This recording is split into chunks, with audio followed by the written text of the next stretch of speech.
Even as we grieve, we give thanks for this most faithful life. I pray for the guidance and help of Almighty God.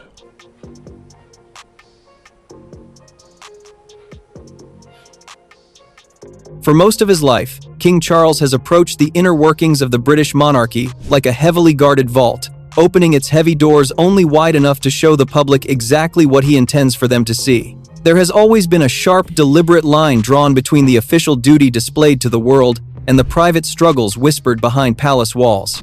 So when word first began to filter through the ancient corridors of power that the sovereign had finally spoken about the future of Queen Camilla, and what her position inside the royal family would look like from this point forward, the reaction across the country was almost immediate. People stopped, listened, and struggled to comprehend the gravity of what they were hearing. Every phrase attributed to the king seemed to carry a weight far heavier than the words themselves. Was this a decision he had been quietly planning for many months? Was it a reluctant response to immense pressure building behind closed doors? Or was it the opening line of an entirely new and highly unexpected chapter for the British crown? To understand why this moment landed so hard, you have to remember the kind of shocks Britain has already lived through. This is a country that has watched the monarchy bend, crack, and somehow survive some of the most dramatic personal dramas of the modern age. Some of those crises arrived like a sudden thunderclap, impossible to ignore. Others simmered quietly for years, before finally boiling over into headlines that refused to fade. And every single one of them changed not just the royal family, but the way ordinary people looked at the institution itself. Think back to the year 1936, when a reigning sovereign did something that was considered entirely unthinkable. King Edward VIII chose to give up the throne itself, abandoning his sovereign duty for the sake of the twice-divorced American woman he loved, a match that the political and religious establishment vowed they would never accept. That single act of abdication sent a massive tremor not only through the British Isles but across the entire global Commonwealth. It proved to a stunned public something they had never quite believed before, that even a crowned monarch, supposedly chosen by divine right, could be forced to choose between the desires of his heart and the cold demands of his duty. That single, fateful choice reshaped the entire line of succession, altering the future of the family for generations that followed. While it is settled history now, written into every schoolbook and historical account of the 20th century, at the time, it felt as though the very ground was shifting beneath the feet of the nation. Then came the year 1992, and the country experienced another kind of earthquake entirely. The marriage of Charles and Diana, once sold to a global audience as a fairy tale, came apart in full view of the public. What had been presented for over a decade as the perfect royal romance dissolved into bitter tension, profound disappointment, and a relentless storm of media intrusion that neither of them could hope to escape.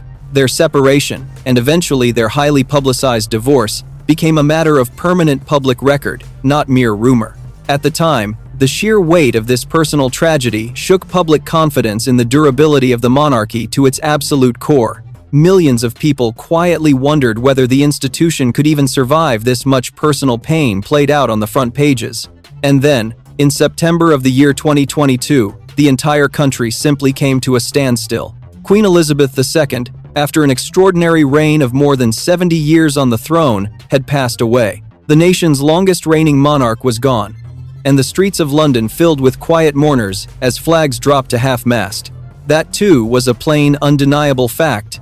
It was the end of an era in the truest and most profound sense of the phrase. Each of those historical moments had swept over the nation like an irresistible storm, sudden, highly emotional, and utterly beyond anyone's power to reverse. Yet, what has reportedly been unfolding recently around Queen Camilla feels different in almost every way. There were no massive crowds gathering anxiously at the gates of Buckingham Palace. No solemn broadcasters cut into the television schedules with breaking news alerts. Instead, according to those who follow the delicate affairs of the palace most closely, everything is said to have moved in absolute, heavy silence. The details of this transition emerged not through a grand, sweeping announcement, but through highly controlled, carefully worded statements released quietly and without any grand fanfare. By the time the general public even began to grasp the true scale of what was happening, insiders suggest that the decision had already been permanently settled, far from the glare of any television camera. The claim currently circulating through the corridors of power is a striking one. though it has not been officially confirmed by the palace press office. It has been reported that Queen Camilla is preparing to step back significantly from the visible, highly demanding public duties she has faithfully carried out since her husband's accession.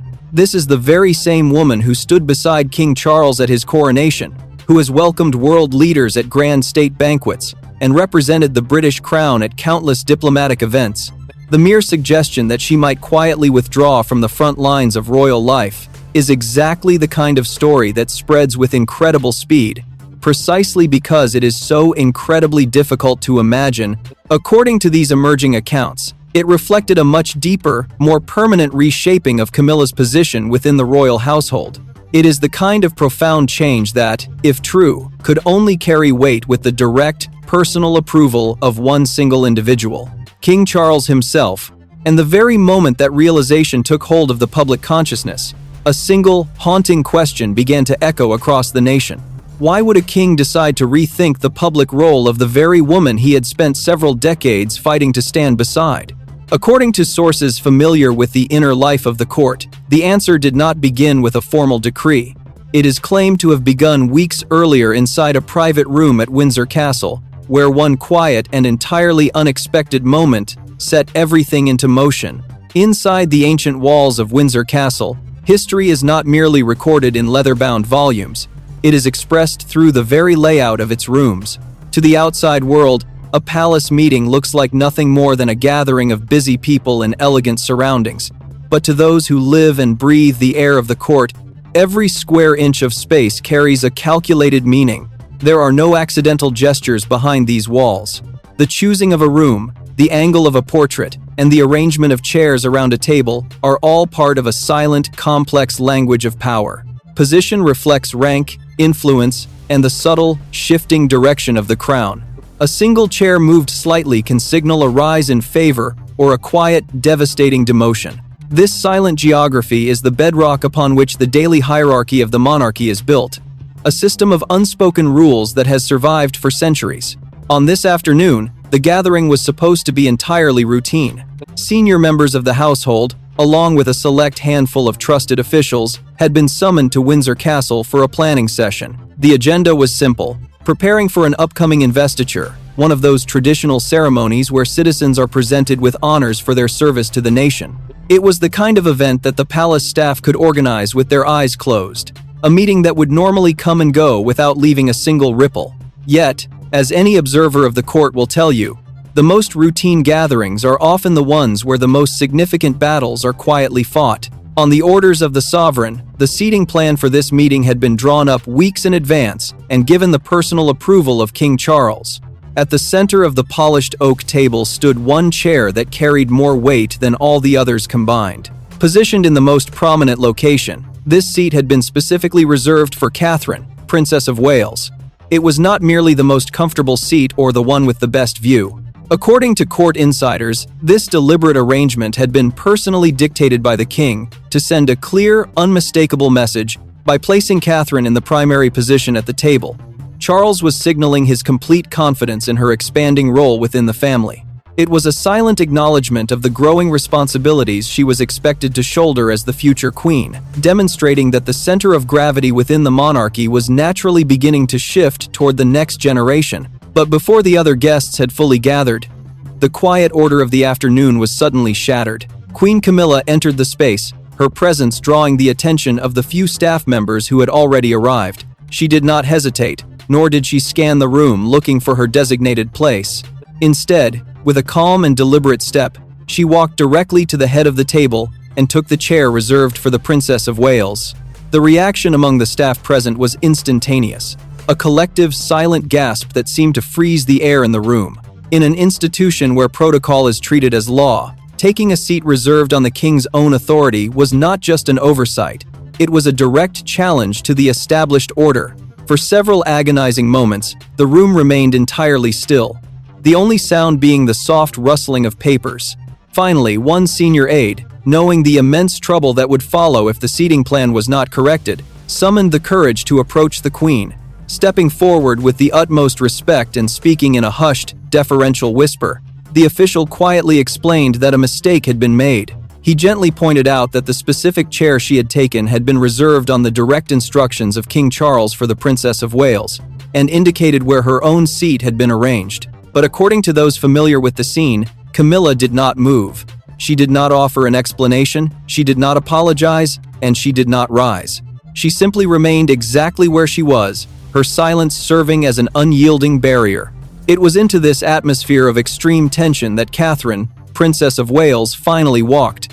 As she entered, her gaze swept across the table, immediately taking in the unexpected scene. She saw the occupied chair, she saw the nervous, pale faces of the palace staff, and she understood the reality in a single fraction of a second. A lesser person might have paused, letting the awkwardness of the moment fester, or allowed a flash of irritation to show on their face.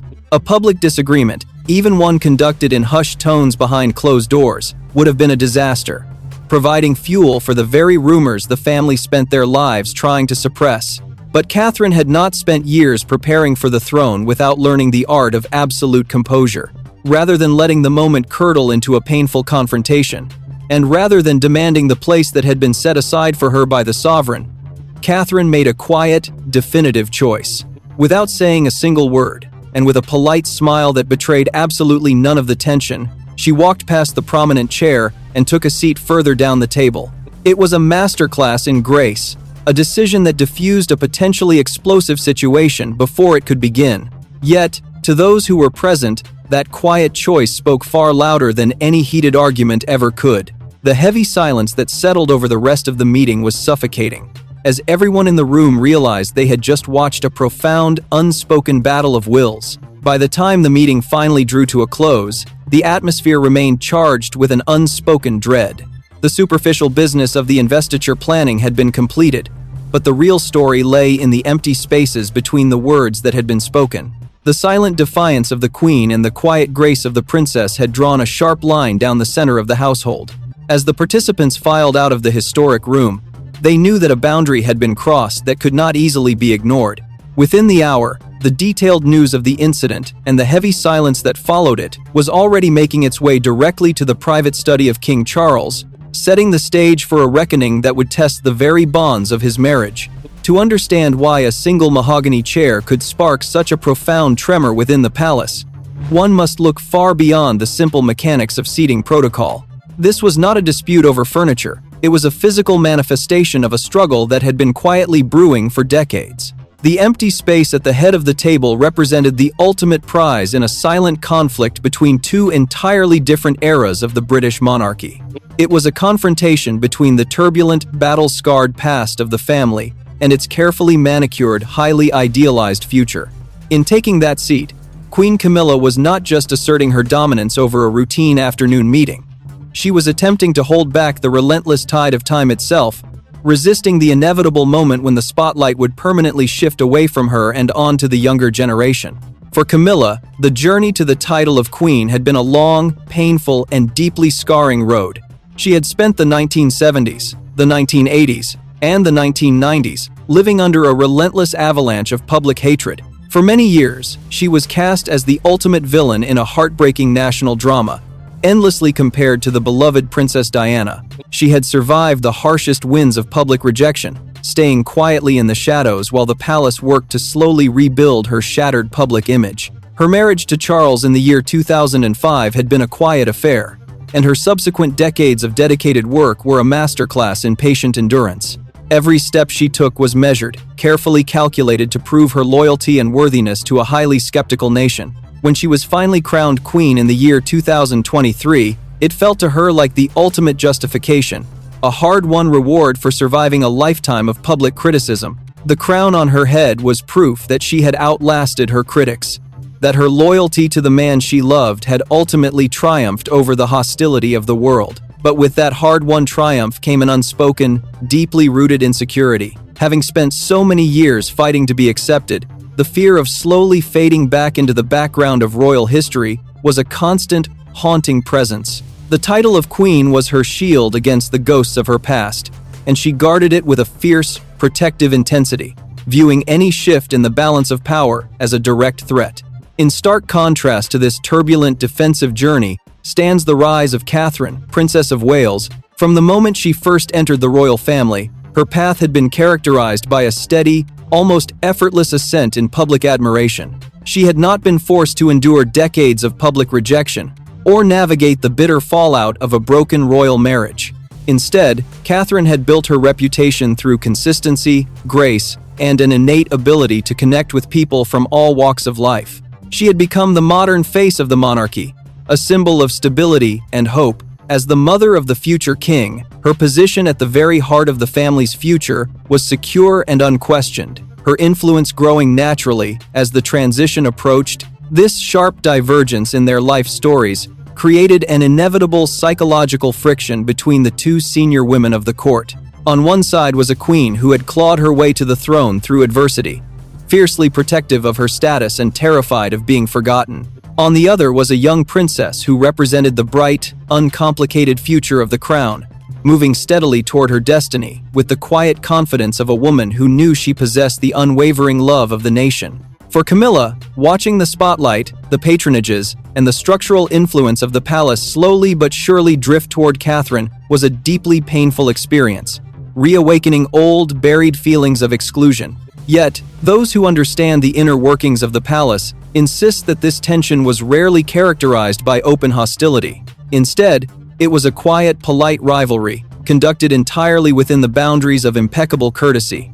In public, the two women always presented a united front, sharing warm smiles and easy conversation at state banquets and remembrance services. They understood that the survival of the institution depended on the appearance of absolute harmony. But behind the closed doors of their respective offices, a silent game of chess was constantly being played.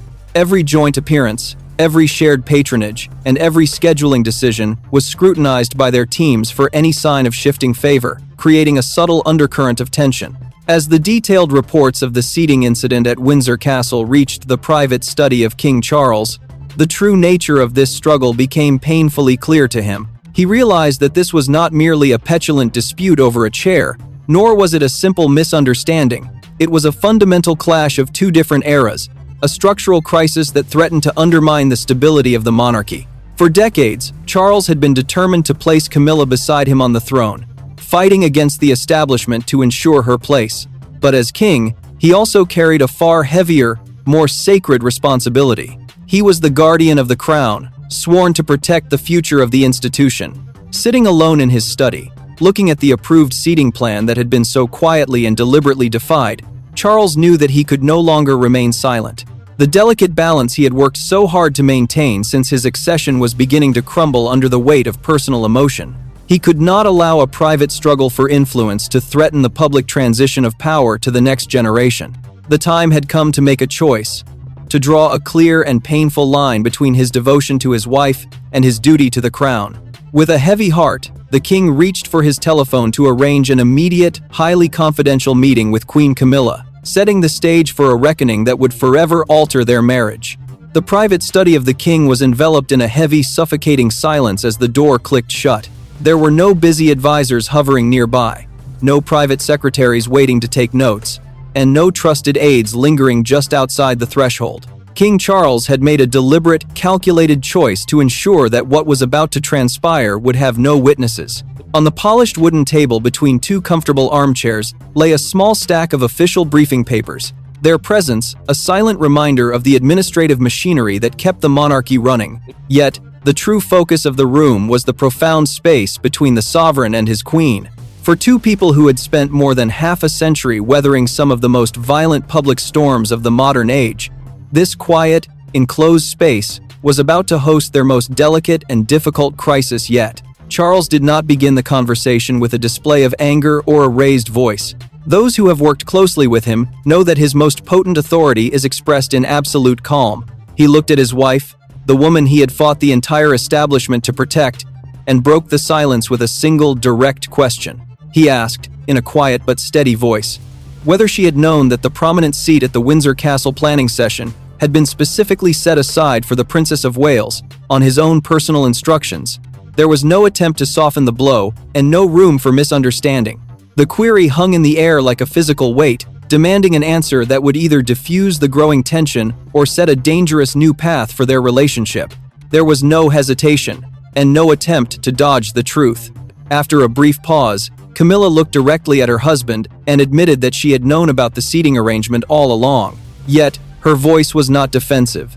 Instead, it carried the heavy resonance of a truth she had kept hidden behind a polite, public smile for far too long. She began to speak of the decades of hardship she had endured just to stand by his side. She reminded him of the 1970s, the 1980s, and the 1990s, when her very name was treated as a curse by the public. For Camilla, the title of Queen Consort was not a symbol of vanity. It was the ultimate, hard-won reward for surviving a lifetime of public humiliation. But now, as the next generation began to step into the light, a new and terrifying fear had taken hold of her. She explained to the king that it was not the natural process of growing older, or the thought of eventually stepping back from public duties that troubled her. It was the terrifying prospect of being quietly erased from the history she had sacrificed so much to join. As Catherine's popularity continued to soar, and as the palace increasingly positioned the Princess of Wales as the central focus of the monarchy's future, Camilla felt herself being pushed further into the shadows. She feared that history would remember Diana as the tragic heroine, Catherine as the flawless savior, and herself as merely a controversial footnote. Taking that chair at Windsor was a desperate, symbolic attempt to assert that her place beside him still carried real authority. Charles listened to her without a single interruption, his face a mask of profound sorrow. No one in the world knew the depth of her sacrifices better than he did. For he had watched her endure the worst of the media storms, standing by him with unwavering loyalty when the entire nation turned its back on them. But as he looked at his wife, he also looked through the window of his study at the vast, silent weight of the institution he had inherited. He knew that the crown could never be guided by personal emotion or the desire to heal old private wounds. The survival of the monarchy depended entirely on its ability to look forward, to prepare the nation for the future, and to ensure that the transition of power was clear and unquestioned. When he finally spoke, his voice was filled with a quiet, devastating firmness. He gently reminded her that the crown did not exist to preserve their personal happiness, nor did it exist to reward them for the struggles of their past. Its primary, unyielding purpose was to safeguard the monarchy for the generations still to come. The decision to elevate Catherine's public profile and give her greater responsibility was not an attempt to push Camilla aside, but a vital constitutional necessity.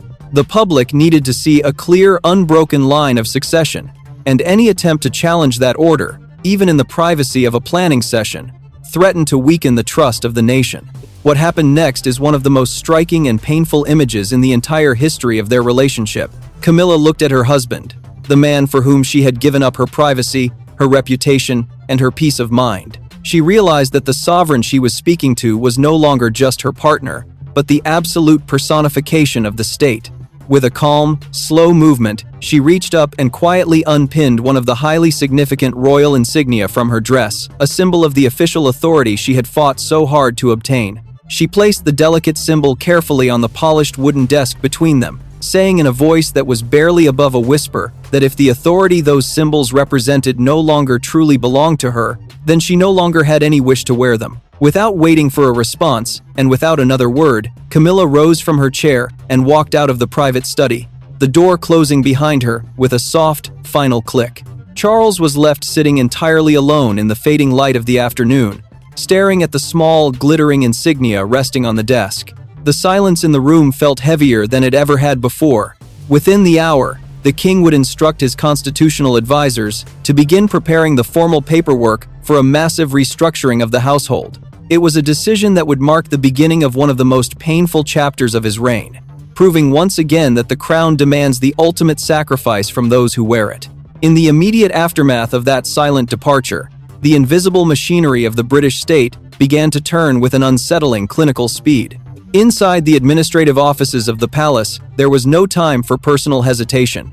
The moment the king's signature was dry on the official directives, the daily routine that had defined Queen Camilla's working life for nearly 2 decades simply ceased to exist. The steady flow of state papers, diplomatic briefings, and charitable schedules that had once flooded her desk every morning suddenly came to a complete halt.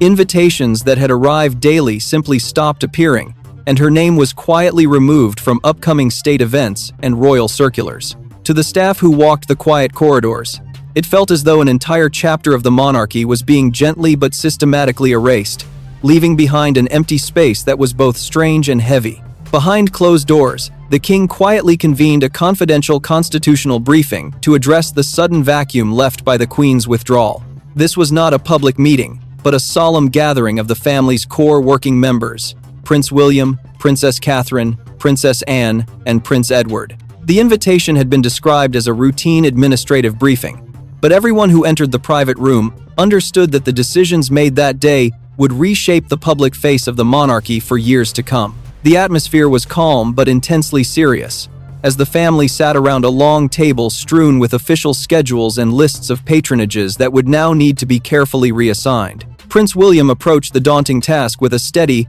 highly practical mind.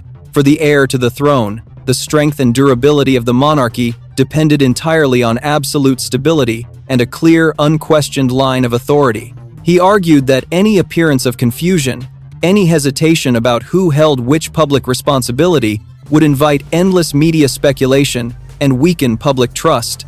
The transition, he insisted, had to be seamless and visible. Every state ceremony, every military patronage, and every diplomatic engagement previously carried out by Camilla had to be redistributed immediately to ensure that the work of the crown continued without a single interruption. For William, the survival of the institution was a mathematical equation that left no room for personal sentiment. But as the official documents were placed before the Princess of Wales, showing a significant number of Camilla's former duties now listed under her own name, Catherine felt a deep sense of unease. She did not welcome the massive expansion of her public role, nor did she view this sudden elevation as a personal victory. In private conversations, she made her feelings unmistakably clear. She wanted absolutely no impression to be given that she had benefited from another woman's setback. There was to be no celebration, no public appearance of triumph, and no suggestion that her own personal ambition had played any part in this sudden restructuring. Catherine insisted that every step of this transition must be handled with the utmost humility, dignity, and respect for the woman who was stepping back. Princess Anne, long known as the most hard-working and direct member of the royal family, spoke with her characteristic clarity. She argued that the rules of the institution only meant something when they were applied equally to everyone, regardless of rank, title, or personal affection. If the monarchy expected discipline, sacrifice, and absolute devotion from its lesser-ranking members, then those closest to the sovereign had to live by the exact same standards. Anne's pragmatic words cut through the emotional tension in the room, reinforcing the king's difficult decision and reminding everyone present that the demands of the crown must always supersede personal feelings or family comfort. While the family debated the constitutional future, the physical reality of the change was already unfolding within Camilla's private offices. The rooms that had once been the bustling center of her independent household began to empty piece by piece. Cardboard boxes appeared on the polished floorboards, and her loyal staff members were quietly informed that they would now be answering to different senior officials. Files that held the records of 20 years of charitable work were sorted and packed away in silence. Framed photographs of state visits, family gatherings, and quiet moments with the king were carefully taken down from the walls, leaving behind pale squares on the wallpaper where they had hung for so long. During this painful process, one particularly poignant moment occurred. As an aide reached toward a silver-framed portrait of King Charles that sat on Camilla's desk, the queen quietly raised her hand, asking the staff member to stop. She stepped forward, lifted the heavy photograph herself, and stood holding it in complete silence for several long moments.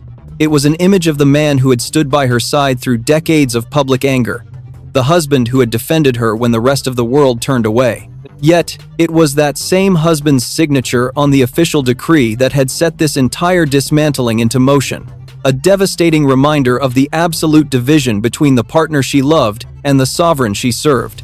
By evening, almost every visible trace of Camilla's public presence had vanished, replaced by an unsettling, hollow quiet. The schedules had been rewritten, the offices emptied, and the new alignment of the family firmly established. But just when it seemed that the story had reached its final, silent conclusion, an unexpected event occurred. In the quiet hours of the following morning, just as the first light of dawn began to touch the ancient towers of the castle, a simple handwritten note was delivered directly to Camilla's private chambers.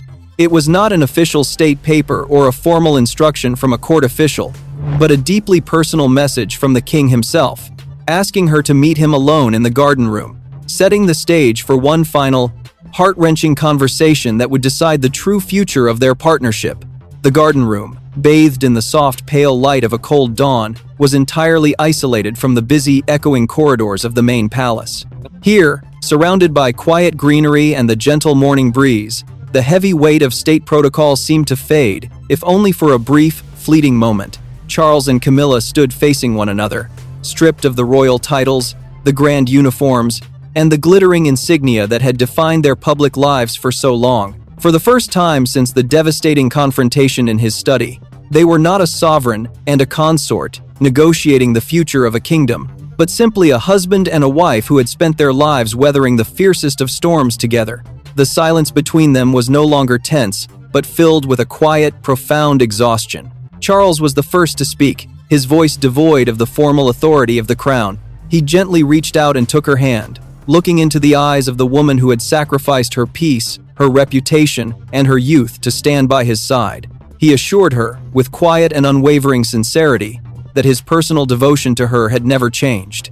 He loved her as deeply in the quiet of this garden room as he had during the most turbulent decades of their past. But he also spoke of the absolute, inescapable reality of the throne. As king, his highest, most sacred duty would always be to protect the longevity of the crown and prepare the nation for the future.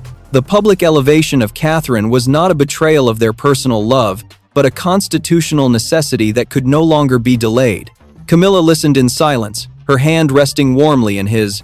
The raw fear of erasure and the painful memories of past rejection that had driven her to seize that chair at Windsor Castle seemed to dissolve in the quiet warmth of his reassurance.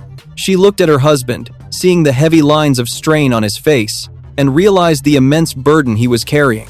She had spent her entire life supporting him, fighting against the establishment just to be his partner. She knew that continuing a silent internal struggle for influence would only weaken his reign and damage the very institution he was sworn to protect. In that moment, Camilla made her final, most difficult sacrifice. She quietly and solemnly promised that there would be no more battles over protocol, no more quiet defiance, and no more private struggles for the spotlight. And so, when the royal family next appeared together in the public eye, the nation witnessed a profoundly different picture. Standing firmly at the absolute center of the stage was King Charles, but beside him, stepping confidently into her expanded role, was Catherine, Princess of Wales.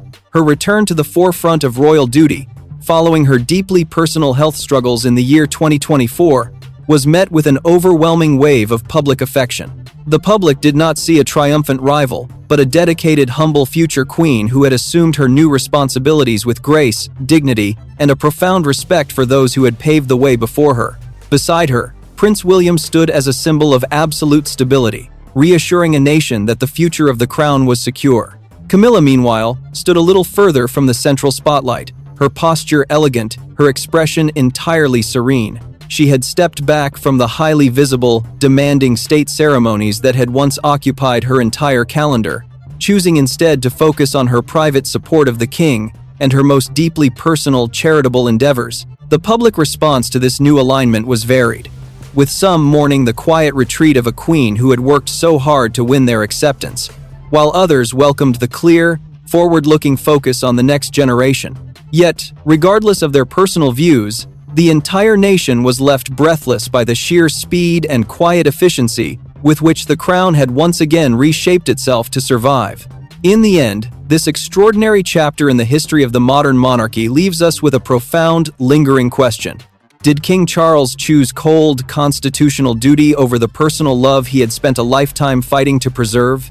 Or was this quiet compromise the ultimate, most mature demonstration of their partnership, a joint realization that the survival of the crown must always rise above individual desire?